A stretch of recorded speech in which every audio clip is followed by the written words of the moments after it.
तो भाई क्या हाल है, कैसे चल रही है तुम्हारी ज़िंदगी।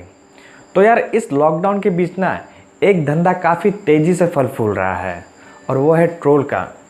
जी हाँ, सोशल मीडिया के ज़माने में आजकल लोगों को ट्रोल करना काफ़ी आसान हो गया है और इस बार ट्रोल का शिकार हुए हैं असम के गौरव माने जाने वाले जुबिन गर्ग।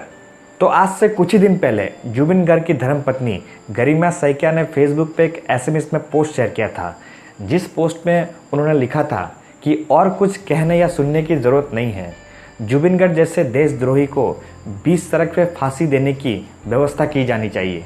तो मोटा माटी इस बात को समझने की कोशिश करें तो ये एक तरह का फ्रस्ट्रेशन था जो जुबिन गर्ग की पत्नी द्वारा फेसबुक पे निकाला गया, क्योंकि असम के ही लोग ये आलोचना कर रहे थे कि जुबिन गर्ग ने अपनी ही जाति या फिर अपने ही लोगों के साथ विश्वासघात किया है। क्योंकि असम में जब सरकार के खिलाफ का विरोध आंदोलन चल रहा था तब जुबिन गर्ग को काफ़ी जोश के साथ असू नेताओं के साथ मंच साझा करते हुए देखा गया था। लेकिन अब खबरें यह आ रही है कि असम के कृषि विभाग में अतुल बोरा द्वारा जुबिन गर्ग को ब्रांड एम्बेसडर बनाया गया है और साथ ही साथ कुछ ऐसी तस्वीरें भी आ रही थी जिस पर साफ देखा जा रहा था कि जुबिन गर्ग असम के मुख्यमंत्री सर्बानंद सोनोवाल के साथ मिल रहे थे और तभी से असम के लोग जुबिन गर्ग की दोगले चरित्र होने की बात कर रहे हैं। लेकिन अब सवाल ये उठता है, क्या जुबिन गर्ग सच में देशद्रोही है? क्या जुबिन गर्ग की अपनी कोई निजी ज़िंदगी नहीं है? क्या जुबिन गर्ग ने सच में असम के लिए कुछ नहीं किया? तो आइए आज थोड़ा इन सब सवालों का जवाब ढूंढने की कोशिश करते हैं। जुबिन गर्ग को असम का गौरव माना जाता है और पूरा बॉलीवुड आज असम को जुबिन गर्ग की प्रतिभा के वजह से ही जानता है।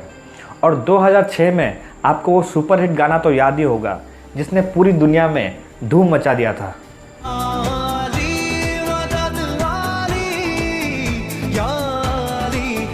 जुबिन गर्ग की चर्चा बॉलीवुड में एक प्रतिभाशाली और अनुभवी कलाकार के रूप में किया जाता है और जुबिन गर्ग ने सिर्फ बॉलीवुड में ही अपना कमाल नहीं दिखाया है। जुबिन गर्ग ने और भी कई सारे अन्य भाषाओं में भी गाने गाए हैं, जैसे कि बंगाली, मणिपुरी, बोडो, इंग्लिश, ग्वालपारा, कन्नड़ा, खासी, कार्बी, मलयालम, मराठी, नेपाली, उड़िया, संस्कृत, तेलुगु और भी कई सारे।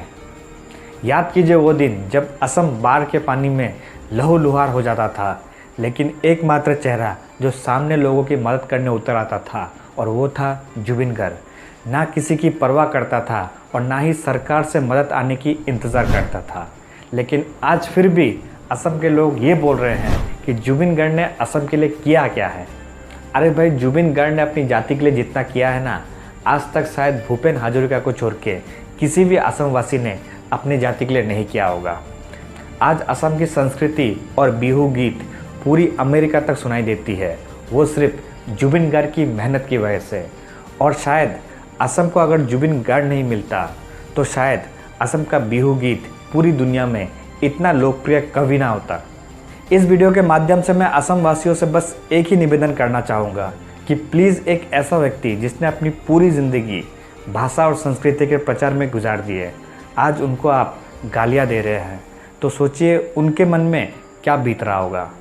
तो प्लीज़ जुबिन गर्ग को ट्रोल करना बंद कीजिए।